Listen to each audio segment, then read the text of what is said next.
everybody, how you doing today? This is the Pendulum, and I'm your host, Dr. Samori Swygert. Just want to say welcome to SRN Live Television. We're going to have an amazing show. We're going to talk about some serious, important things, some topics. But before I go any further, I just want to make sure I thank our sponsors because they make all of this possible. And they are Zuliana Health and Fitness, Paper to Film Productions, Renovations, New Covenant of Praise Worship Center, Meet My Types Matchmaking, Blend to Blend Juice Bar Boutique, and Urban Grandstand Digital. Now, Source Nation, if you'd like to advertise with SRN Live Television, contact Kathy B. Her email is kathylynn1971@gmail.com. That's kathylynn1971@gmail.com. KATHYLYNN1971@gmail.com. Or you can also contact TreCiJeffcoat@gmail.com. And that's TRECIEJEFFCOAT@gmail.com. Now, you want to make sure that you share this with your friends on social media, Twitter, Facebook, Instagram, and all that. So we're going to have a very enlightening discussion. We have to talk about some things that I think are very important. How many of y'all got a chance to see the first Purge? I did. That was an interesting movie. Today we're going to unpack the movie, The First Purge, and we're also going to tie that in with some relevancy of some real life specific instances that are germane to the movie and the current social, racial, political climate that we're in now. So let's get to it. If you've never seen The Purge, right now it's a series. I think this might be the 4th installment, I believe. The Purge, this movie series, it's like a dystopian movie series centered around the fact that the United States population has been overcrowded. There is a scramble for resources and their need to restructure order and control and power throughout the country. And when I talk about power, I mean rule. And so they had the powers that be at the time, they're referred to as the Founding Fathers of America, FFA. And so what they did was, through their use of political power and might, they got together with some psychologists and researchers, and they came up with this idea that, look, once every year, I think it's 12 hours out of one day in a year, you're free to commit whatever crime you want, including murder, and you will not be penalized for it at all. So you can basically murder anybody you want, however many people you want, but it has to be within that stipulated 12-hour frame, and you're scot-free. And so they feel that's their way to purge society of undesirables, people that just feel, look, you're taking up space in America. It's a very,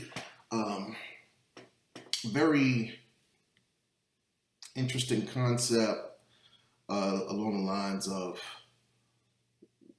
when you think of usurpation of power and you think of the inception of America, and you think of the people that came to America with their bags, whether on pirate ships, whether on immigration ships, and those that decide to leave America with their bags. You think of the indigenous natives of all the various tribes of America that were purged, whether we're talking about the Algonquins, the Blackfoot, you just name the various native Indian tribes.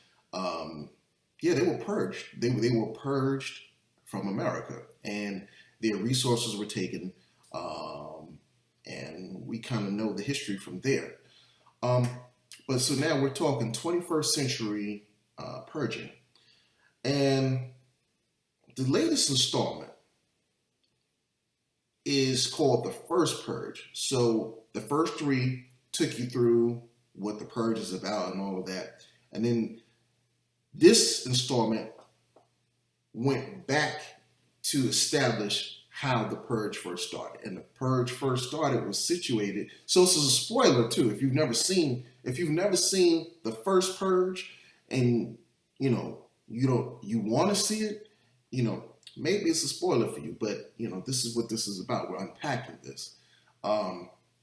So it's situated in Staten Island, New York. One of the 5 boroughs of New York. High African American and Latino population over there. And so what they've done is they had, all these social scientists come in. They had their trailers set up all throughout Staten Island. And they had, what they were doing, they were paying people $5,000 if you want to participate in the purge. They would ask you, what is your level of anger, and do you think you have the ability or capability to commit crime, to commit murder? How do you normally handle your anger? How do you normally release your anger? So they go through like the whole stepwise questionnaire.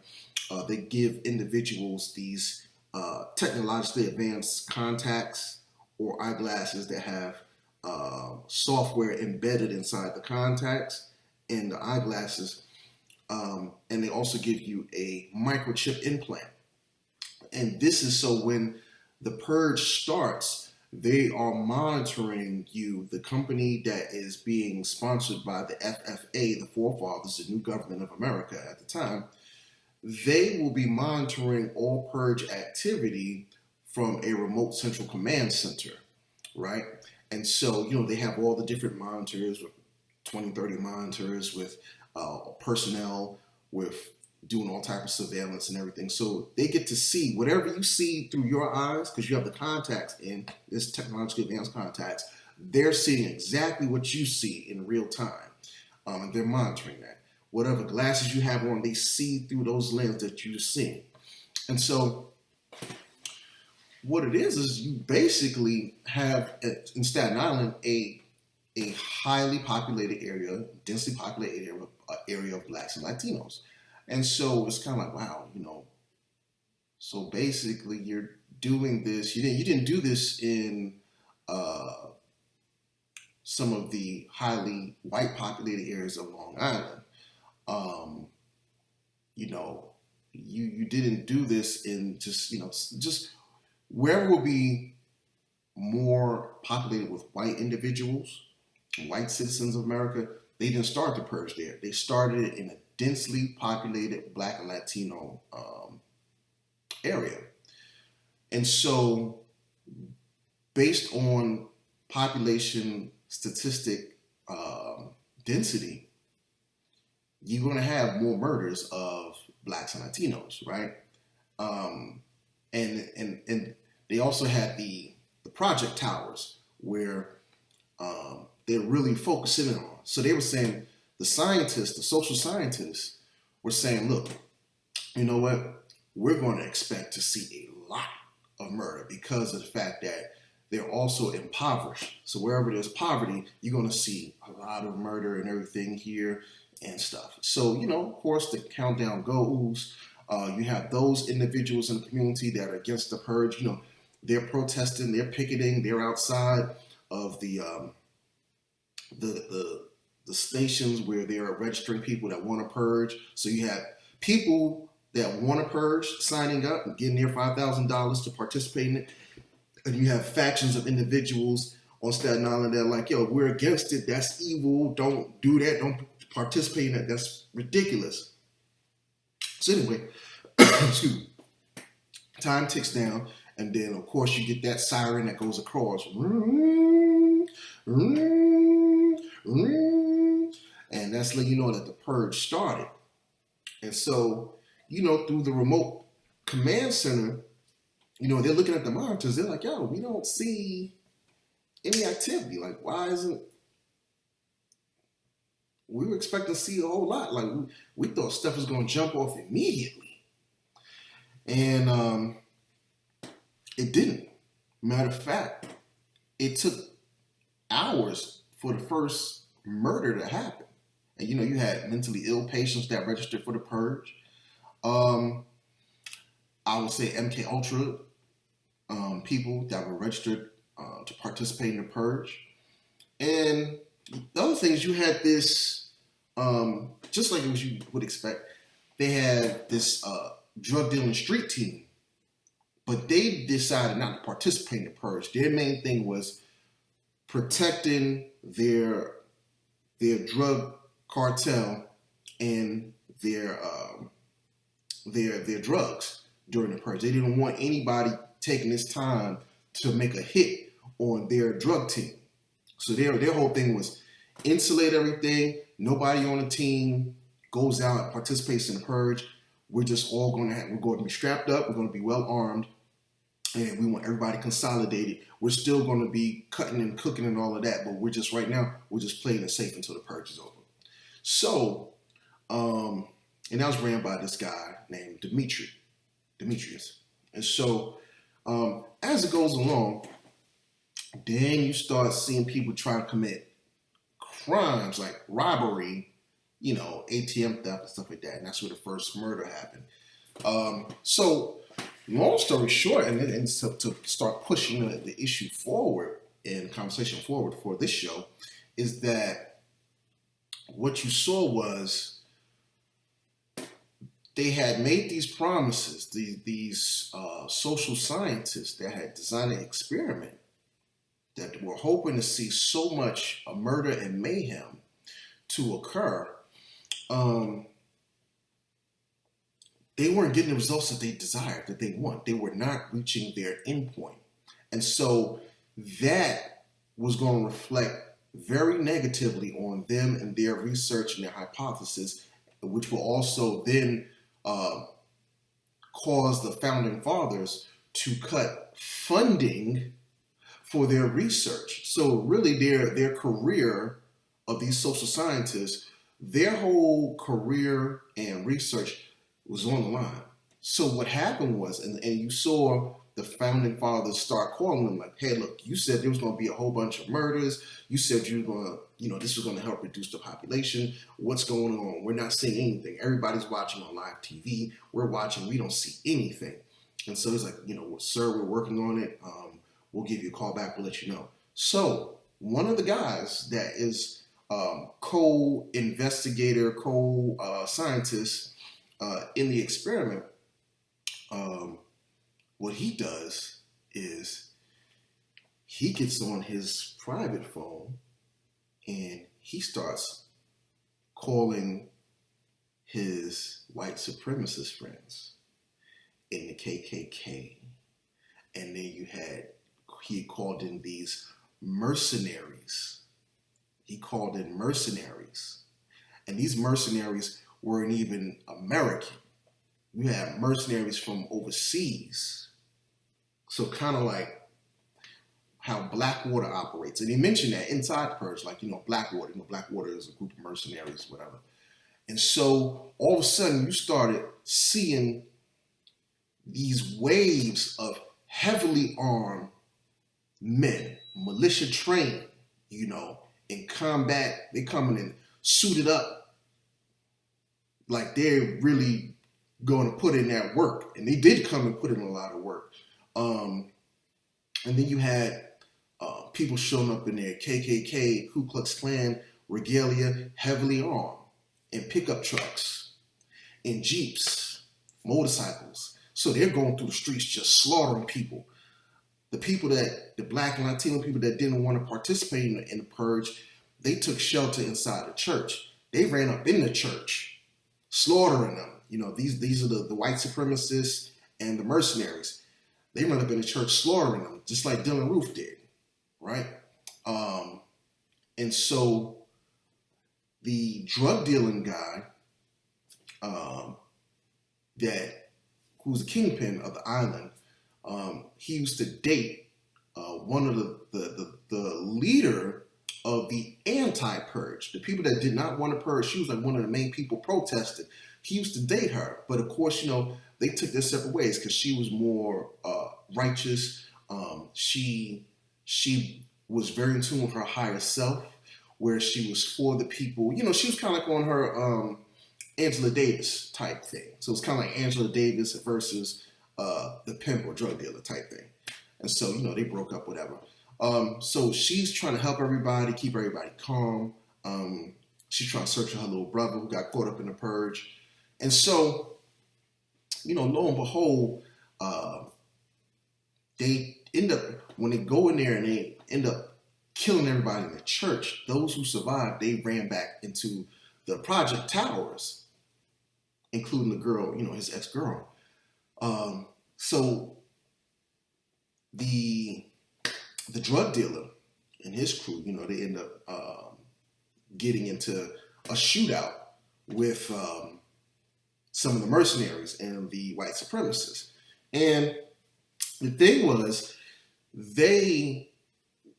he had his team, the drug dealers team, they were kind of skilled. I don't know if they may have been like ex-military that turned drug dealers, but they were drug dealers, but they were well trained. Like they knew how to work those arms, and they had a arsenal. There's something where, because he was saying, look, they put all these guns in the street, hoping that we kill ourselves, but they know that we were just building our own arsenal. So the drug dealer, once he found out that these were mercenaries and white supremacists and not people from the island, Staten Island, that's when they went to their arsenal and they started whipping out. Like it was just like a whole corridor of like AR-15s, AK-47s, M16s, M1s, all types of hand grenades, all types of stuff that you was just like, yo, I didn't think black people would have that, but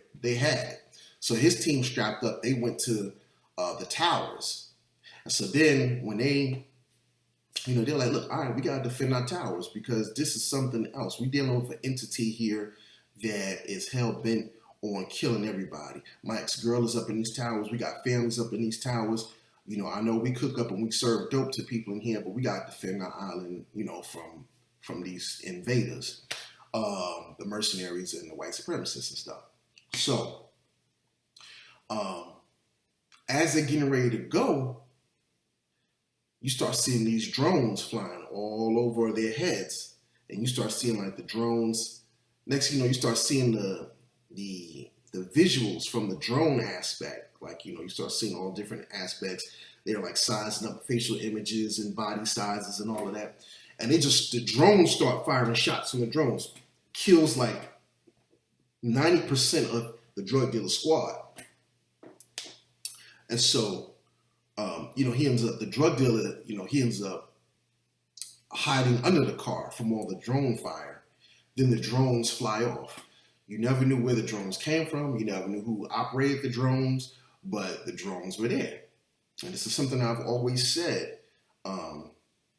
As we start getting to drone warfare, well, I'll talk about that later. I don't want to unpack it too quick.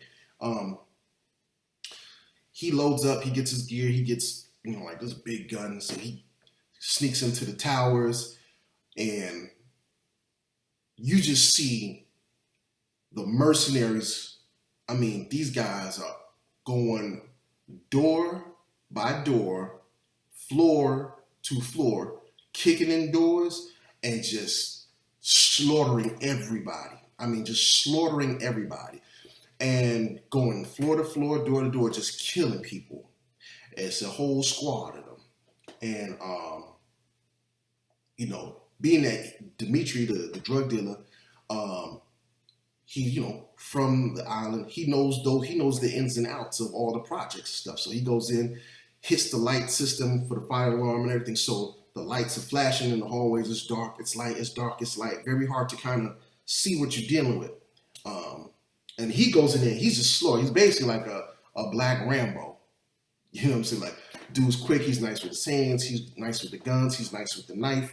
I mean, he's just putting in work, um, you know, and he's slaughtering the mercenaries, and the white supremacists that in the towers, like literally like Commando and Rambo, one man team. That was the part that was kind of unrealistic, but it made for good drama.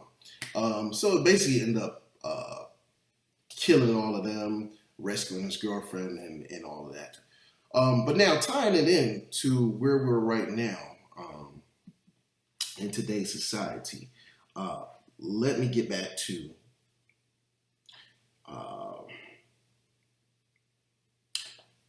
how we're operating. So remember, it was from the founding fathers, which was the new form of government that was running America, that felt as though there are undesirables and that America's overpopulated and that there's not enough resources and that there's interference and there isn't complete compliance with the ideals and philosophies and ideologies of the founding fathers. So there's a need to purge.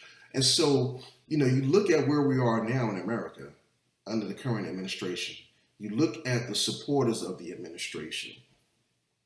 This whole, it's almost like these people are brainwashed, and they have a allegiance to Trump. Zero tolerance, complete compliance is what Trump espouses.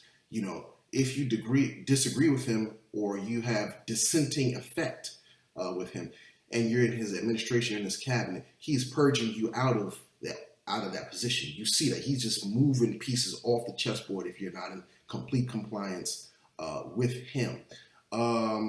The same thing happens when it comes to the media.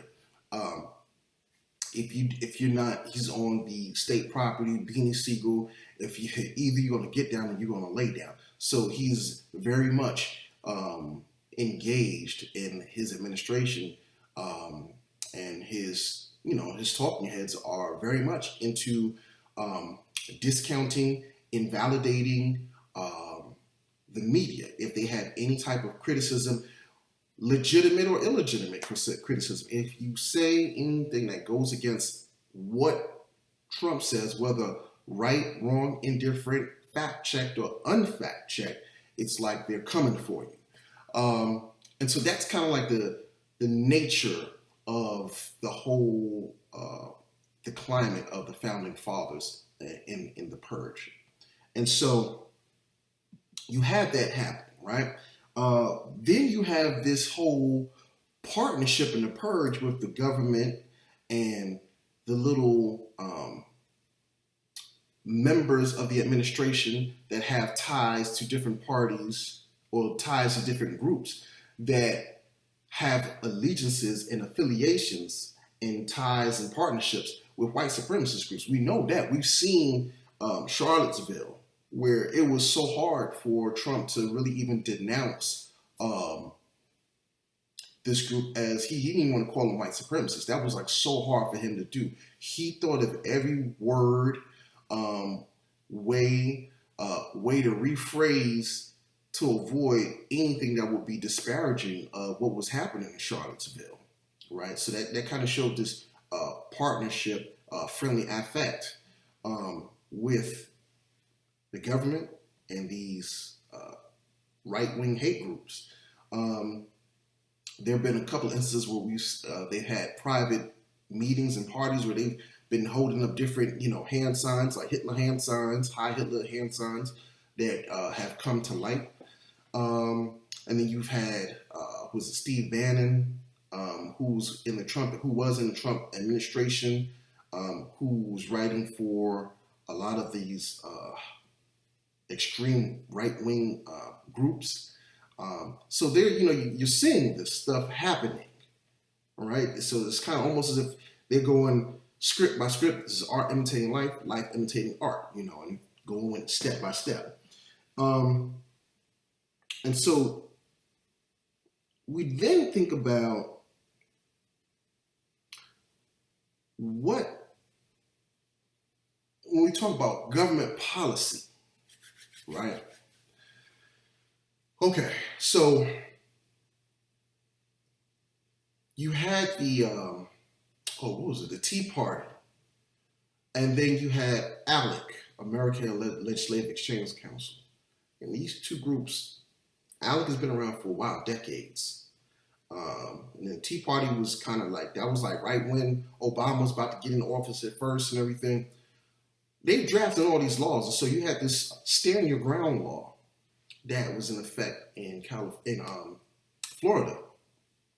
And so we saw that Trayvon Martin, he was like the sacrificial lamb. He was the first fatality and casualty under this law, saying that, listen, you can purge. It's just kind of like the purge, for 12 hours you can kill who you want, just it is what it is. Except stand your ground is in effect 24/7 in Florida. If I feel threatened by you, I have the right to shoot and kill you if I feel threatened by you. Whether you're just talking and I interpret, not that maybe your voice is elevated, not that you said something that I don't like, or you just seem menacing to me. Maybe I'm a 5'2" male and I'm talking to a black male that's 6'2", 220 pounds. Just the way that he's talking to me and he's looking down on me, I feel threatened. I have the right to shoot him. I have the right to purge.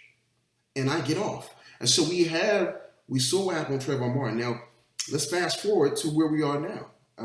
It was just last week where in Florida, you had this white supremacist guy walk up to this black lady who was in a vehicle with her son, claiming that she was parked in a handicap spot. So he runs up to the vehicle and he's just like cursing her out, going at it, berating her, just trying to make her day miserable. Her boyfriend or husband, the child's father, comes out of the store, sees that, defends his family, pushes the guy falls, right? Now, he didn't shoot the guy, he didn't punch him, he just pushed him like, look, this is my family, this is my wife or my girlfriend, my son is in here. You don't run up on him like that. The guy falls on the floor, the guy pulls a pistol from his waistband and shoots the black guy in the chest and kills him. And so Florida State said, he was standing his ground. He felt threatened. He was pushed to the floor. He felt threatened. And, we just enforced the law. And so he shot him and it's legal. Purging. That's purging. You can't precipitate or instigate some type of violent engagement. And then when the other person decides to retaliate, now you feel that you have the right to kill a person. See, there's something different right there. If you're minding your business and somebody comes up trying to attack you, that's one thing. But you can't pop, you can't pop junk. You can't try and incite somebody to fight. And then when the person becomes aggressive, you shoot them. So this is purging. This is what's happening. And so that happened with, I forgot, what was the brother that was, him and his friends were in a car playing music. And I think his last name was Davis, I believe. But they were in the car listening to music and, white guy felt like he can just run up on them and scream on them. When they didn't listen to him, he shot them. He actually had to do time, which is good. But so you're seeing this. And so the thing that's I say we need to pay attention to is the fact that the racial tension is now reaching a very, very dangerous fever pitch. Okay? We're living in some very, very dangerous times. Um, and so we see in the Purge that you had these mercenaries and you had the white supremacist groups. And so one thing that we have to look at is that, yes, we have a lot of ex-military and military that are practicing white supremacy. You had instances where it's been in the news where you have some white soldiers trying to get Latino soldiers kicked out of the military, or just giving them hell, making their stay in the military hell for them. You have these militias that everybody wants to talk about. That everybody doesn't want to talk about, as if they don't exist. Heavily armed.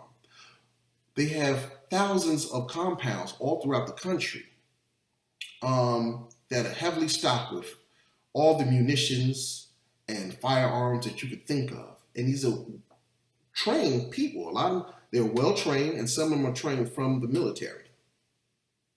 We saw that happen at the Clive and Bundy Ranch when they tried to go after Clive and Bundy's cattle in Nevada, and they brought in the cavalry of militias. And these guys, white guys and white women, I mean, they showed up heavily armed, and they were in a standoff with high-power rifles with federal agents, gun to gun. So you know they exist. When we look at Charlottesville, as we're approaching the anniversary of what happened last year on that, I think it was UVA campus, but in Charlottesville, where you had all of these white men convene with tiki torches and flags and rifles and other firearms, shouting blood and soil, and praising white supremacy.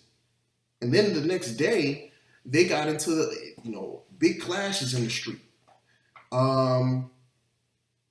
You had the young white girl that was killed when one of the white supremacists drove his car through the crowd and killed her. You had violent clashes where the same person that wanted to the sponsor of that Charlottesville march on UVA's campus came to DC. And so some of them came to DC, and it was kind of like that, but it didn't go down the way that they wanted to go down. But they're trying to have that again this year. They already applied for the permit and all of that.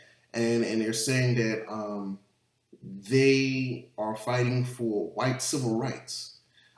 We see what happened with Maxine Waters, because she's speaking out against the hypocrisy and the corruption that is happening under this administration. So many things that the Republicans held Barack Obama for and gave him pure hell, Trump is doing way worse, and is moving in more of a dictatorial, authoritarian style form of dictatorship than Obama was doing, and they're okay with that. So it was just the fact that you didn't want a man of color being in a position of power.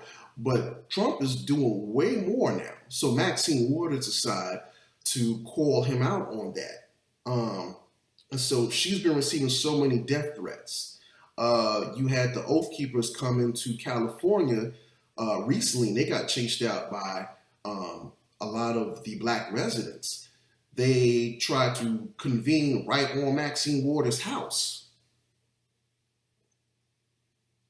Yet these militants, the Oath Keepers, they tried to convene on Maxine Waters' house. This is a congresswoman. What is that saying? When we talk about democracy, but you got citizens that are organized and well-armed because they don't agree with what she says politically, what we going to try and assassinate her? What was that? Why are you trying to show up and intimidate this congresswoman at her house like that? This is what we have electoral. This is what we have voting, the voting process for. If you don't like what you see, you vote the person out. But what were you doing going to her house? And then it was just yesterday where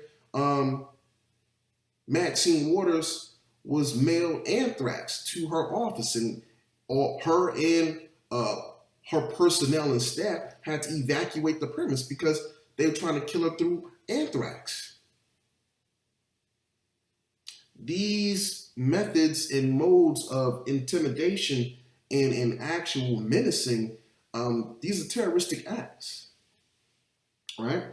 So this is what we're seeing. But we have to be mindful and remember all these different things that are occurring. Too many to recall, but we just had a young black sister killed in California at the Bay Area Rapid Transit Station, BART. Say a 28-year-old white supremacist stabbed her in the neck. One of the authorities that was working the case, when he arrived on the scene, said he'd never seen anything like it. It was so gruesome. It's like if it was a jailhouse stabbing. Stabbed her in the neck and killed her. Also stabbed and slashed her sister. So these bold, brazen attacks that are occurring, black women are being the soft targets of many of these attacks. So that was Nia Wilson let's remember her name, Nia Wilson. Nia Wilson. And this was in California.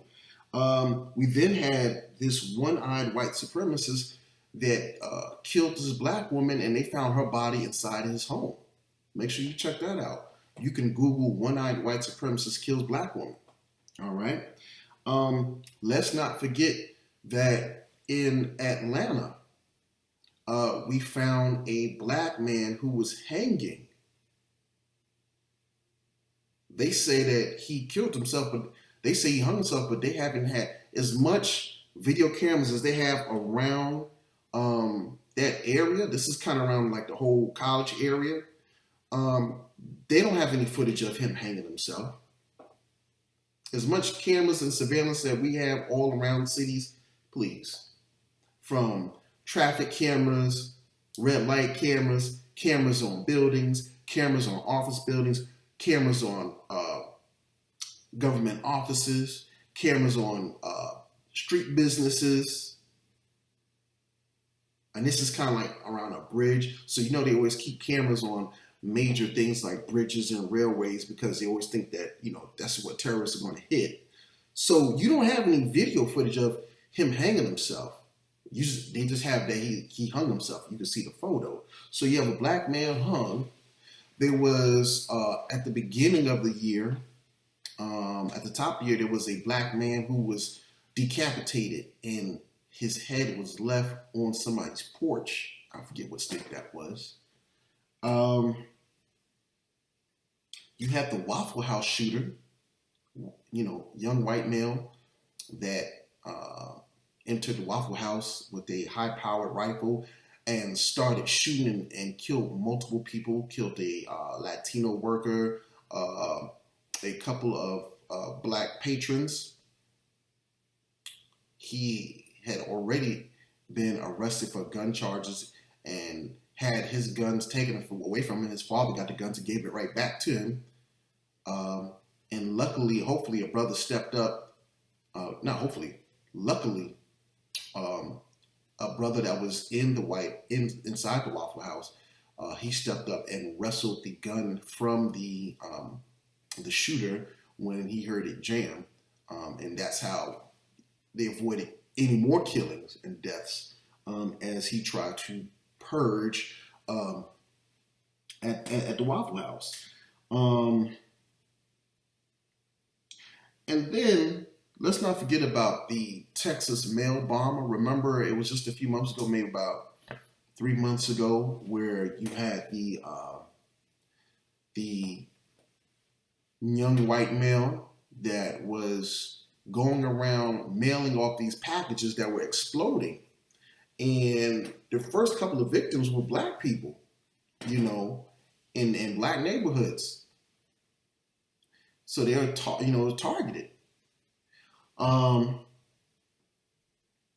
let's not forget about this one was about 2 years ago. You had the white man that came to New York City with a samurai sword and stabbed this black man to death in broad daylight in Manhattan because he said he wanted to see how it felt to do that. That's purging. That's purging. Okay? Don't forget about the University of Maryland at College Park. You had this white supremacist student. They found literature and writings and social media posts and other white supremacist paraphernalia of this white student from University of Maryland who was walking down the street, saw this young African-American brother from Bowie State who was there with his friends and decided he just wanted to stabbed him to death with a knife. He felt it was his need to purge, right? So you got a lot of this stuff going on here. A lot of this stuff that's happening, and I just named a few. And you got to look at how things are happening, right? This is on top of the fact that you have cops doing what they do and getting off. Then you have these rogue white supremacists doing what they want, just being violent and killing. Then let's not forget about what's happening with these calls that some white women are engaging. I'm not saying all, because you do have a lot of white women that are actually calling some of these other white women out on the carpet and telling them that, look, you need to cut the BS out. But you have a faction of white women that we know that, they're calling police on people that were playing in LA Fitness. They called the cops on she called the cops on a young lady that was at Yale with her. It was a black sister that was at Yale. She was during her lunch break. She called the cops on her. You had one where they called the cops on the brothers in Philly at the Starbucks. You had them calling in 2 or 3 instances, calling cops at 3 different Waffle Houses on black patrons. You had them calling on these guests at Airbnb, which happened to be one of Bob Marley's granddaughters. You had a white woman call the police on the people barbecuing in Oakland. All right. You had the white woman calling the police on the black girl that was selling lemonade. You had the white woman calling the police on the young black boy that was trying to mow the grass, mow the lawn. Okay. You had a brother that was trying to get inside his own business and had the police called on. So the modes of action are happening at various mechanisms of action on how to purge. So you have the white males that are being very extreme with it, ready to take life directly. And then you have some of these white females that are taking the indirect route, but can ultimately result in the same final outcome, the same endpoint, which is Black Death. If it's not Black Death, then it'll be Black arrest. So either way, purging, because I'm removing you from the system. Remember, the whole idea of the purge is to reduce the population. So I got to remove you from the system, whether I put you in the ground or I put you in the pound. Put you in the ground or I put you in the pound. And so You have the white women that are calling the police in hopes of purging black citizens that have not done anything wrong. They haven't broken any laws. They haven't committed any crimes. They aren't harming anybody. But they understand, they're very cognizant of the climate that we're in, and they're cognizant of the fact that many of the police officers, not all, but many of the police officers are down for the cause. Because you see how some of these police officers, they are just exploiting and abusing their power, authority, and rights as an officer against citizens. You know, it's one thing for somebody to commit a crime and you say, look, you know what? Here's your ticket. Here's your citation. This is your court date. X, Y, Z. Show you had a busted tail light. You were speeding. Here's your ticket. See you in court. Whatever. It's nothing to arrest people, but the whole thing of just, you know, because somebody may have cursed at you, because somebody was selling cigarettes, because somebody was selling CDs, you feel the need to, because somebody may have been walking aggressively, you feel the need to choke them out, to shoot them. You know, these are the things that we're dealing with here. So there's a purge on so many levels. And once again, remember what I'm telling you when I say purge,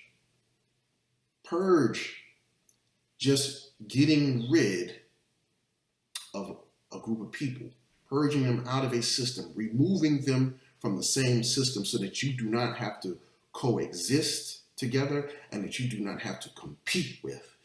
The whole idea of purging is to remove competition permanently. All right. And so that's what you have happening here. And so we have to be cognizant of this. Whether it is through government-backed laws like Stand Your Ground and things like that, we have to be very cognizant. A good thing that I tell people to do is to go to a website called govtrack.us, GovTrack. And what that does is it tells you in each state what bills and laws are about to be voted on, have been voted on, things that you need to pay attention to, and it lists it by name, like Senate Bill 1/2 to be voted on, such and such. Right now, it's impending. So these are things that if you want to be informed, you go to govtrack.us, and you know, just go through. It is chock full of bills that have yet to be passed, to be voted on. And you should stay informed. And these are things that you can, this is a active, what's the best way I want to say it? Contribution that you could do as a citizen that doesn't require you having to get up in anybody's face. It doesn't require you having to put your life on the line. It doesn't require you have to get physical with anybody. It only requires you to go to a website and do your research, and you can share this research. And then you can galvanize the population behind things that should not occur. Like Stand Your Ground. If we had known that this was somehow in the works, we could have probably prevented it. But now it's too late. So we need to be proactive. And so this is one method of being proactive. So we have to be careful with the laws. These drones. This is something I said I was going to come back to. And I'm glad I came back. So. In the Purge, you have the drones come and they shot up the drug dealer's team, his whole squad. And so this is what I've always said, is that, you know, under the Obama administration, there was heavy drone use. And so you had a lot of people that said they were for drones because they said, hey, look, you know what? Drones are good because it reduces the possibilities and the potential of us losing human military personnel in combat. We can just use these drones that are unmanned, and we will equip them with weaponry and firepower and munitions to use against enemies and assailants and enemy combatants without putting our troops at risk. Sounds good. But see, the same thing is this. Everything that usually happens on a military government level eventually, it eventually trickles down to a corporate and retail level. And so Then you start seeing, drones for sale on just the regular market, but they're equipped with cameras. So, it's like people want to use it for like video footage. It's good. You get aerial drone shots for your documentary, for your films, anything, weddings. So, it sounds good. It's good. There's always a double-edged sword, which is what I tell people. There's always a double-edged sword to technology. And so you have a lot of devious, nefarious people that are creative. They're creative, but mentally they're deprived, mental depravity. And so they look to see, how can I weaponize something? How can I, whereas I may look at a hammer as a tool, they look at a hammer as a weapon. Whereas I may look at nuclear energy to fuel and power cities, they look at nuclear energy as a bomb. You see what I'm saying? So drones now, people, these highly sophisticated tech guys, all you need is a couple of them, same way you got hackers and all of that. They start tweaking these drones and start attaching guns and munitions to them. And then they learn how to, make those weapons interface with the software of the drone. You can have some serious psycho mass murders going on, because they can just start flying around and just shooting people indiscriminately and then just fly off. You don't know what happened. You don't know where it came from. It was from a remote location and you can't even trace it. That drone came through and erased scores of people and flew off. And it exists. If you go to YouTube, you could, I don't know if they removed it, but I know I saw it about a year ago. There was a drone, somebody created a drone with a handgun attached to it, that they were able to get it where they could use it by remote and fire the handgun while the drone was flying. So don't think that this stuff is not out there. People do. If you see it in the movies, it's already been done. And so these are things to think about. And so I'm pretty sure the same way that we think about, if you look at the Purge, the movie, how these mercenaries and white supremacists decide they wanted to come up inside the black communities and slaughter at will with no mercy. They probably would love to enlist these type of sick technological skills, and enlist that type of terror on the black community. And the same way that you saw in the Purge, you saw these mercenaries and the KKK go inside these black communities and slaughter people. Don't think that this can't happen. This ain't nothing new. You just think of like what happened with Rosewood, okay? You think about what happened in Wilmington when they went through Wilmington, North Carolina. There's a good documentary about that called Wilmington on Fire. Wilmington on Fire by Christopher Everett. I interviewed him. Great brother, great documentary.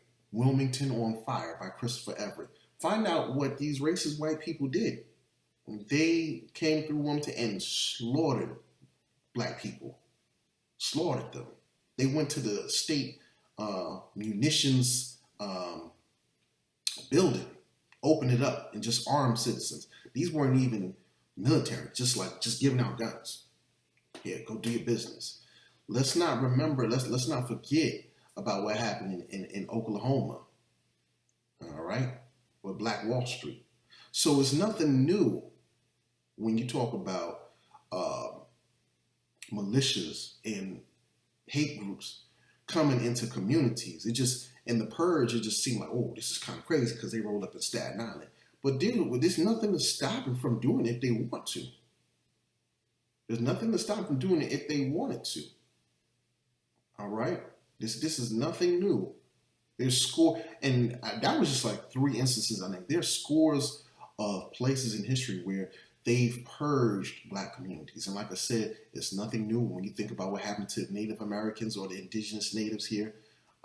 They were purged the Trail of Tears and the Indian Removal Act. The Indian, when I say, once again, when I'm talking about government policy, the Indian Removal Act, research that with Andrew Jackson. The Indian Removal Act, that's what led to the Trail of Tears. We always say the Trail of Tears, that came from government policy called the Indian Removal Act. Policy drafted and crafted that gave them the right to go through and take Indians off the land and slaughter them at gunpoint. Purging.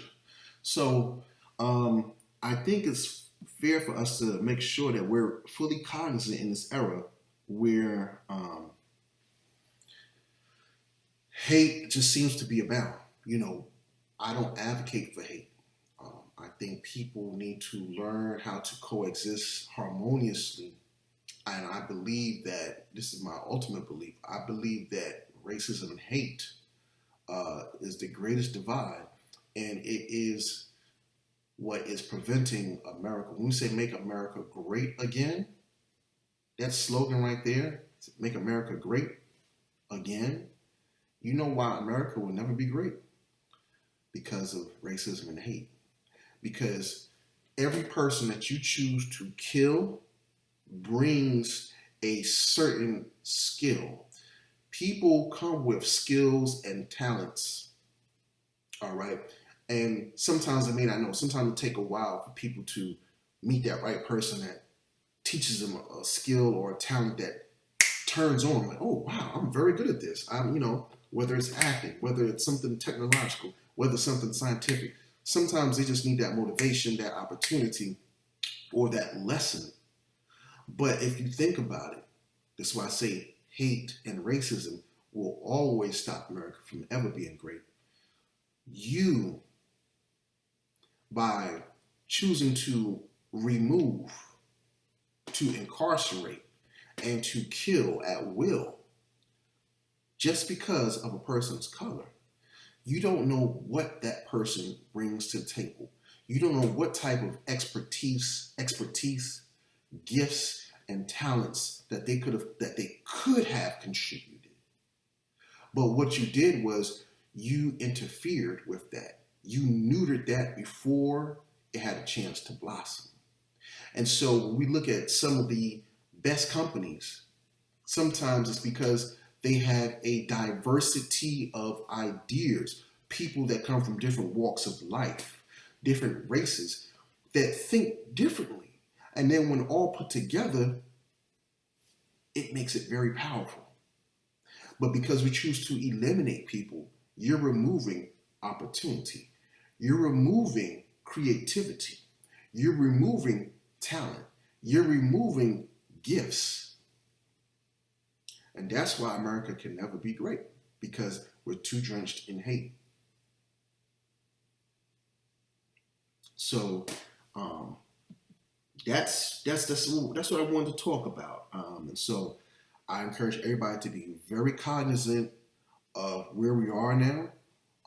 I made a post on my page telling people, and specifically our women, because our black women are being targeted at a rate that's just ridiculous. And so something to think about for the ladies. That's what I said. And it can go for anybody, but definitely for the ladies and the children. Always, number one, always make sure that you are arm's length away from people so you have time to strike and or protect yourself. Number two, always look behind you and reposition yourself so no one is behind you. That way, nobody can pull any sneaky stuff on you. Number three, always watch where a person's hands are positioned and what they have. You can easily assess a threat level when it comes to an attack just by watching a person's hands. Where are their hands located? Is it close to their waistband? Watch it. They might be having a gun or something. Are their hands in their pocket? If their hands in their pocket, that can be good and bad. Because it's bad because you don't know what they're going to pull out. It's good if you're going to strike first. It's easier to hit somebody who got their hands in their pocket because they got to pull it out, or you can't block somebody if your hands in their pocket. So, whenever you see dealing with somebody with their hands in the pocket, you just got to be quick. You got to know, you have to be decisive about what you're going to do. So you either watch them and make sure they don't pull out something, Or if you're going to strike, that's the time to do it while they have their hands in their pocket. The other thing is watch a person's eyes because they say a lot about their mind state.